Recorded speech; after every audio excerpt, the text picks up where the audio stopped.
مجھے دکھائی دی جائے. تو اب جب یہ آپ بات کہہ رہے ہیں تو پھر کیا وجہ ہے ثاقب صاحب کہ لوگ نفرت سے پھٹ رہے ہیں، دہشت گردی کے خلاف تعلیمات پڑھ نہیں پا رہے ہیں، سمجھ نہیں پا رہے ہیں؟ خاتمہ کیسے ممکن ہوگا اس کا؟ کہ اس میں سب سے پہلے میرا نظریہ تو یہ ہے کہ اس کی بنیاد تعلیمات صوفیہ سے دور ہے. جس طرح میں نے ابتدا میں عرض کی کہ دین اسلام اور ہمارے صوفیہ نے بالخصوص امن و آشتی اور محبت اور رواداری کا ہی پیغام دیا ہے. اگر ہم غور کریں آیات قرآنیہ پر، اور عدم علم بھی ایک بہت بڑی اس کی وجہ ہے، اس کا سبب ہے. یہ تو ایک افسوسناک امر ہے کہ آج چند نام نہاد اسلامی تنظیمیں جو حصول دنیا کی پاداش میں اور اپنے دین کو داؤ پر لگا کر نوجوان نسل کو اپنی بھٹی کا ایندھن بنانے کے لیے جہاد جیسے مقدس نام پر ان کو خودکش حملوں کی طرف راغب کر رہے ہیں. اس کی بنیادی وجہ کیا ہے؟ یہ ہے کہ ان تک قرآن کریم کی وہ آیات ہی نہیں پہنچائی جاتی جس میں دہشت گردی کی صراحتاً ممانعت ہے. مثال کے طور پر اللہ عز و جل سورہ بقرہ کی آیہ نمبر 60 میں ارشاد فرماتا ہے وَلَا تَعْصَوْا فِي الْأَرْضِ مُفْسِدِينَ، زمین پر مت پھرو فساد پھیلاتے ہوئے، دہشت پھیلاتے ہوئے.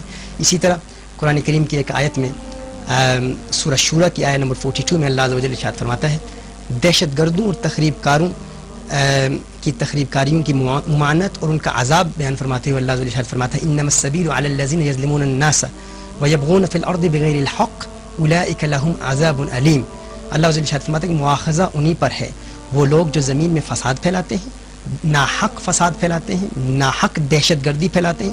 اولئک لهم عذاب علیم، یہی وہ لوگ ہیں جن کے لیے اللہ کی جانب سے عذاب علیم ہے، المناک عذاب ہے.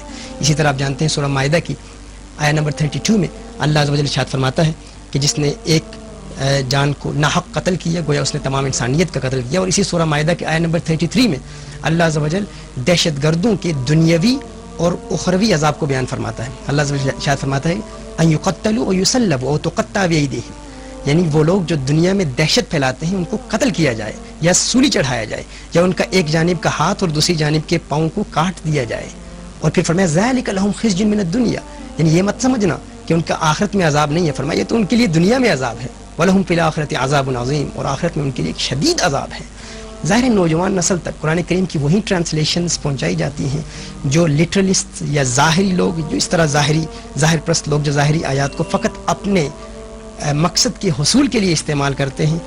اگر میں سمجھتا ہوں کہ صوفیاء کی تعلیمات کے مطابق آیات قرآنیہ کی ترویج کی جائے، آیات قرآنیہ کی ان باطل تعویلات کو نکال کر صوفیاء کی تعلیمات کے مطابق لوگوں تک پہنچائی جائے تو اس مسئلے کا خاتمہ پاسبل ہے.